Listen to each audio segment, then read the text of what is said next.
The city of Bradenton, Florida, is beginning to assess the extent of damage left behind after a tornado moved through the region during the overnight hours. The event unfolded quickly, with residents reporting strong winds, heavy rain, and an eerie roar as the tornado passed through several neighborhoods. Emergency responders and city crews have been working since before dawn to ensure the safety of residents, clear debris, and begin the long process of restoring services. I'm scared. That was my first nightmare I remembered as a toddler.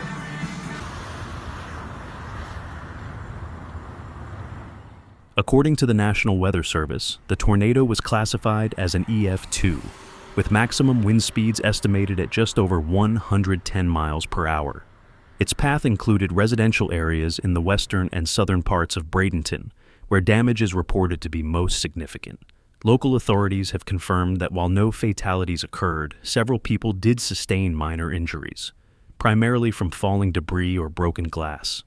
Hospitals in the area have treated these individuals, and no life-threatening conditions have been reported.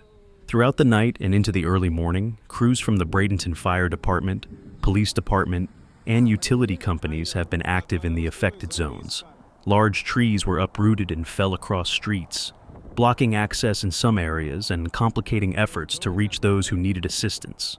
Power lines were also brought down, contributing to outages that left more than 18,000 customers without electricity.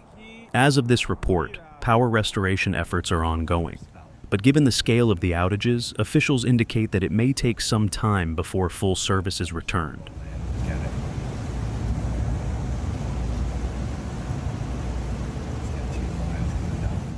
The mayor of Bradenton spoke at a morning briefing, emphasizing the city's commitment to supporting residents as recovery begins. He stated that emergency shelters have been set up at the Bradenton Convention Center and local schools to provide temporary housing for those whose homes were damaged or destroyed. Shelters are offering basic supplies, including food, water, and bedding, and mental health resources are being made available for anyone needing support. Public works crews, alongside state and utility partners, have started debris removal operations. Their priorities include clearing main thoroughfares like 14th Street West and Manatee Avenue, which are critical routes for emergency vehicles and supply deliveries. The Florida Department of Transportation is also involved, working to reopen blocked roadways and assess the integrity of affected infrastructure. In northwest Bradenton, residents who experienced the storm firsthand described the event as sudden and overwhelming. Maria Gonzalez, who lives in the Bayshore Gardens area, shared that she and her family had only minutes to move to an interior hallway after receiving alerts. When they emerged, they found that parts of their roof were missing, and several windows had been shattered. She said, "We are thankful to be safe. Our home can be repaired. But what matters is that no one in our family was harmed." Elsewhere in the city, the damage pattern has been consistent. Roofs were partially or completely removed from homes, vehicles were damaged by falling trees, and small businesses reported broken windows and water damage. Fortunately, no public schools or hospitals sustained major structural damage, although some experienced temporary power disruptions.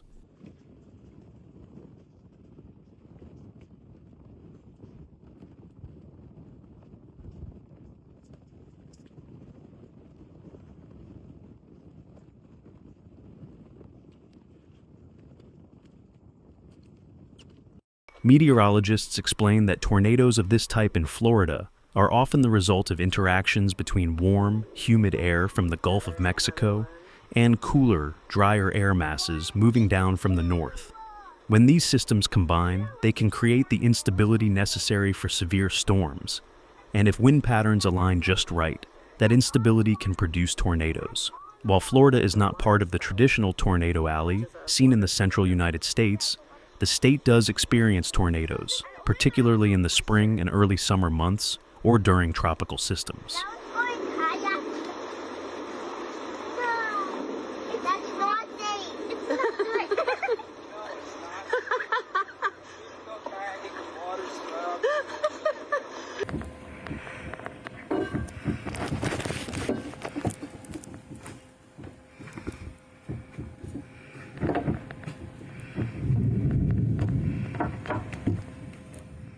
City officials have urged residents to exercise caution as cleanup continues.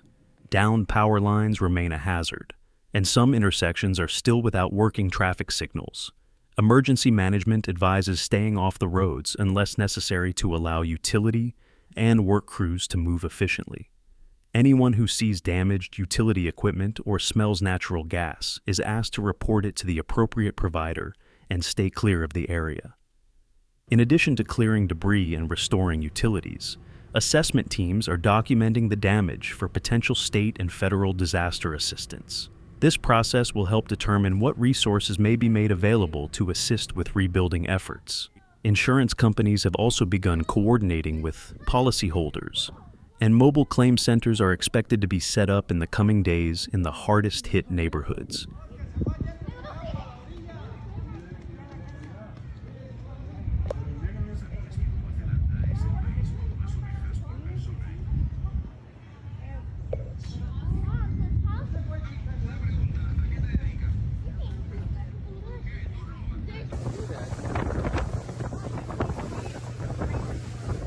The Bradenton community has already begun to come together in response. Local charities, churches, and service organizations are distributing meals, bottled water, and other supplies to residents in need.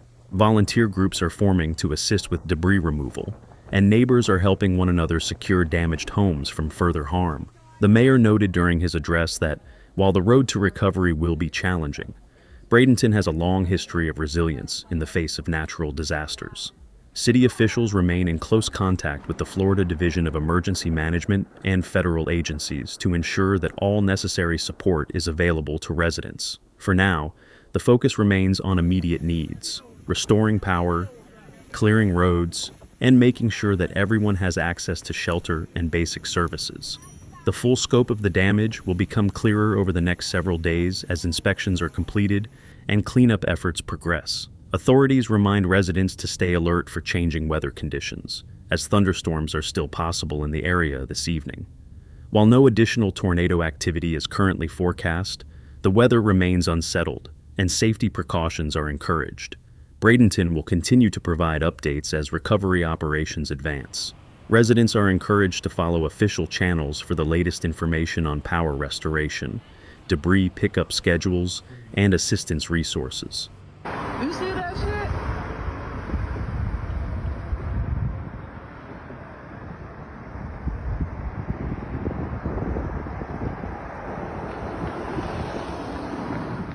Thank you for watching. See you in the next video.